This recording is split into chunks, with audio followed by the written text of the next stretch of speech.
Welcome to the deep dive. We love taking interesting sources and pulling out those surprising bits of knowledge that help you feel, really informed. Absolutely. So today, we're tackling a bit of a mystery. Something I bet almost everyone listening who's ever tried to grow anything in a pot has run into. Oh, I think I know where you're going with this. Yeah. You get a brand new pot, right? You fill it with what looks like perfectly good, clean potting soil. Mm. You plant your little herb, maybe a flower. You're very careful about it. Yeah, exactly. Yeah. Meticulous. And then give it a few weeks. Boom. Weeds. Yep. The uninvited guests arrive. Uninvited is right. They just seem to pop up out of nowhere. It's so frustrating. How do they even get there? It's a classic gardening puzzle. Even experienced people wonder sometimes. Well, today we're going to dive deep into a really great firsthand account. Someone who actually watched this happen very deliberately. It sheds some real light on it. Oh, interesting. Okay, so the source we're using is an excerpt from something called Notes on Gardening, Part 635, a simple experiment in watching nature's weeds. Part 635, that's dedication. Huh, right. It was written by someone named Ang, published online August 25th, 2025. And what's cool is it's not super formal science. It's like a hobbyist gardener just being curious. I like those kinds of sources. Very ground level. Me too. Ang basically did something incredibly simple. Took a new container filled with new potting soil and then just left it. Ah, okay. Didn't plant anything. Nope, nothing. Just left it sitting there, open to the elements. Like a blank canvas, just to see what nature would do. Mm-hmm. It really taps into that, that curious part of us. Uh, Just wanted to watch and see. Well, what's fascinating here is exactly that simplicity. It's elegant. Yeah. Yeah, I mean, sometimes we get so caught up in controlling everything in an experiment, complex setups, but there's huge value in just stepping back and observing patiently. Like letting nature tell its own story. Precisely. Ang set up a baseline, this empty pot, and just watched.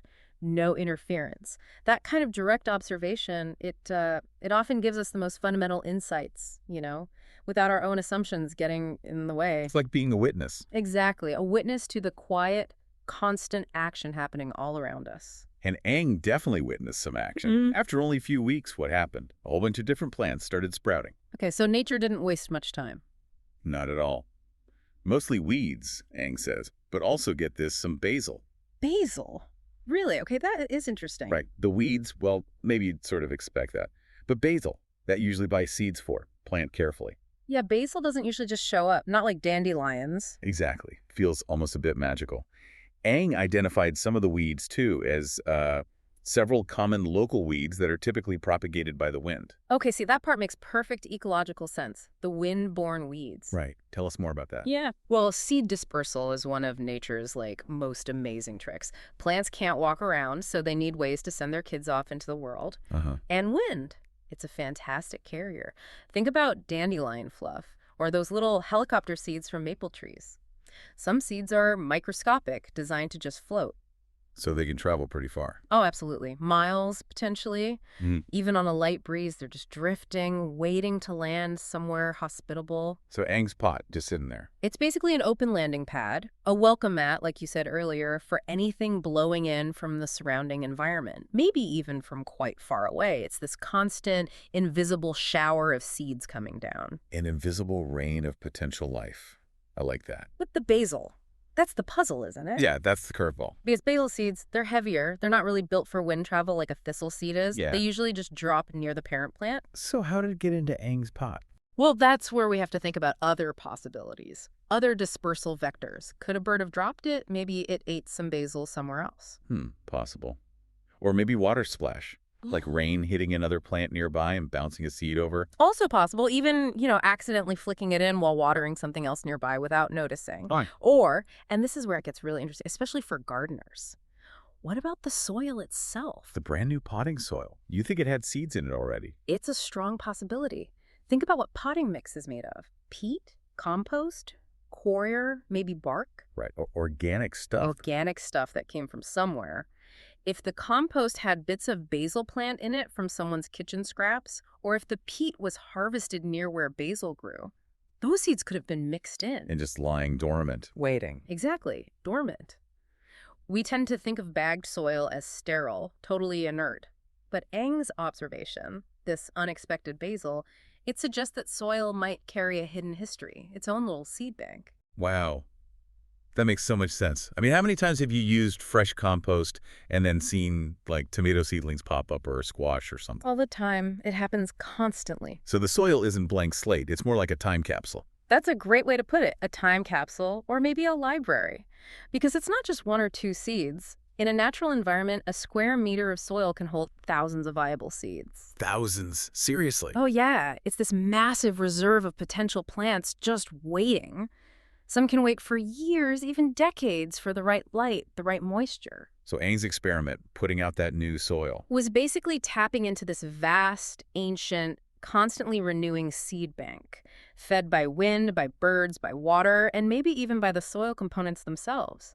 It totally changes how you think about empty space in the garden, doesn't it? It really does. It's not empty at all. It's like a waiting room teeming with life. A dynamic frontier. So it's not just a few random seeds drifting in. It's more like a constant pressure. Yeah. A whole army waiting for an opening.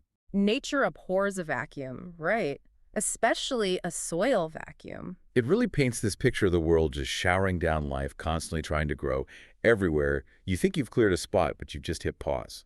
A temporary pause, exactly. Nature's drive to colonize and grow is relentless and often quite creative. Makes you wonder what else is going on that we just don't notice. Okay, let's unpack this then. What does Ang's simple little pot experiment really tell us? What are the takeaways? Well, several big ones, I think. First, for me, it just hammers home how incredibly tough and everywhere seeds are. Airborne, animal-carried, hiding in the soil. Absolutely. Resilience and ubiquity. They're survival packages, perfected over millennia. And second, the environment itself is constantly seeding everything. Wind, especially. Every open surface is a potential nursery, a crack in the pavement, your prized rosebed. Jen Ang's pot. Yes. The environment is an active participant. And third, which follows from that, is that empty soil is basically a myth, right? If it's exposed, it's getting seeded one way or another, or it already has seeds. Precisely. It's primed for action. It shows how simple observation, just watching, can reveal these really complex processes happening right under our noses. Yeah, you don't always need a fancy lab. No. Sometimes you just need a pot of soil and some patience. And if we connect this to the bigger picture, Ang's notes really give us a different lens for looking at weeds. How so? Well, we call them weeds, often dismissively, right? Nuisances. But what they really are is incredibly successful pioneer species. The first one's in. Exactly. They demonstrate nature's persistence, its adaptability, its sheer opportunism. Seeing Basil pop up shows even our domesticated plants can sometimes play by these wilder rules too. So instead of just being annoyed by them. You can kind of appreciate their strategy, their success. It might change how you look at your lawn or, the plants forcing their way through a crack in the sidewalk. It explains why weeding feels like a never-ending battle too. It does. Those weed barriers help, sure, but seeds land on top of them, or find tiny gaps, or we're already in the soil underneath. You put down fresh topsoil for a lawn, it's still going to get contaminated by airborne seeds or seeds already in it. So it's not a failure on the gardener's part, it's just nature doing its thing. Exactly. It's biology in action. Understanding this maybe shifts the goal from eliminating weeds, which is almost impossible, to managing them while appreciating the biological ingenuity they represent. It shows that growth isn't always planned or intended by us.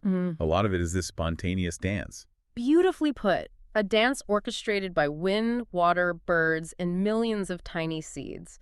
And, knowledge is great, but it's most valuable when you understand it and can apply it. Right. And that experiment, it's got such a clear, everyday application for how we see and interact with the world right outside our door. It reminds us that even our little controlled gardens are plugged into the wider, wilder world. From frustration to appreciation. I like that shift. It's a much healthier way to look at it, probably. I think so. Which brings us to a final thought, something for you, the listener, to sort of chew on after this deep dive.